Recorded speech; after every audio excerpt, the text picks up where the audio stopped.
Well, hi there, this is Don with Legacy Feed and Fuel, and today we're going to show you how to trim a brisket up, inject it, put your rub on, and cook it.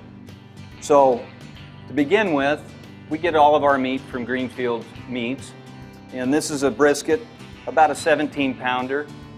You're going to trim this down to where we've got about a 1/4 inch of fat on it. Otherwise, there's just too much fat to render off during the cooking process. So you're going to lose about 30 to 40%. So just keep that in mind when you're thinking about how you're going to serve your guests, how many you're going to have. So we just want to get rid of a little bit of this fat. So we just come in here, trim that away. Now notice this is really the nasty stuff right here. We really want to get rid of that stuff. So take a big cut of that.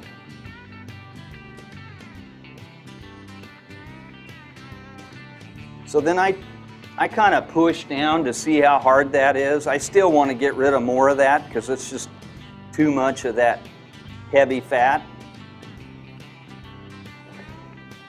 You see all this fat here, we're going to take a big portion of that off as well. We don't want to take too much off because otherwise we're not going to keep that very moist. So a lot of folks, they'll take this, it's called the cap, right? There's a big piece of fat here, and they'll actually slice this and lay this open. So as you can see, we can kind of butterfly that back a little bit, and then we can make another incision under here and get this laid back. And now all we got to do is just take that out of there. That's just a terrible piece of fat right there. Now that'll render down, so we're going to leave that there.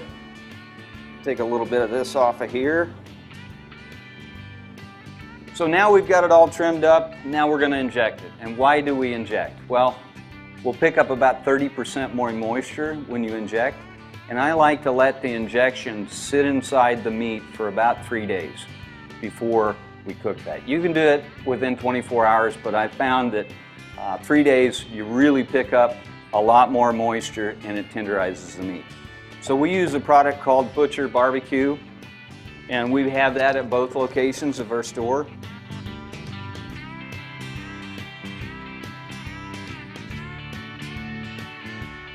Now what we're going to do is we're going to have a 2-inch grid, so every 2 inches we're going to inject, then that way we know we've got it completely covered.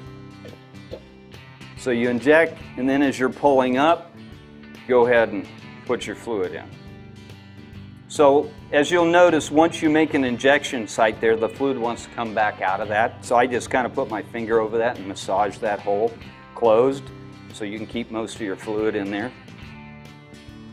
Okay, we just about got one side done. Then I like to flip it over and do the other side.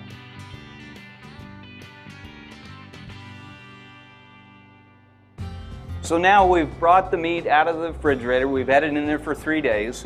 Now we're going to go ahead and put our rub on, and now we'll be ready to cook.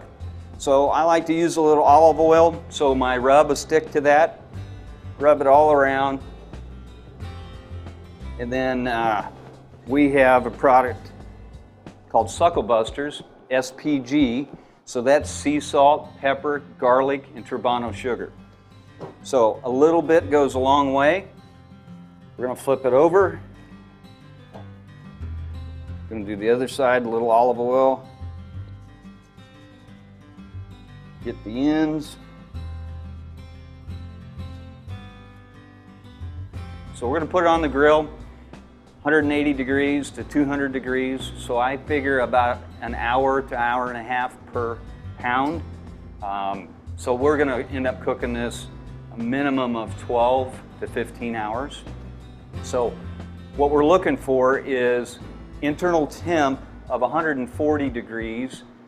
At that point, we're going to wrap that in some non-wax butcher paper, and then we're going to put our meat probe back in, put it back in the grill, and we're going to wait for that meat to arrive at 205 degrees. Once that happens, then we're going to pull that out and we're going to let it rest, or you can go and slice it immediately.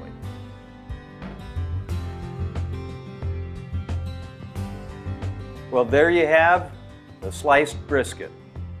Pretty easy, just take your time and everything will turn out well. You can either buy a whole brisket from us, or you can do it at home. Either way, enjoy. And we'll see you on the next episode of Shoreside Cookers.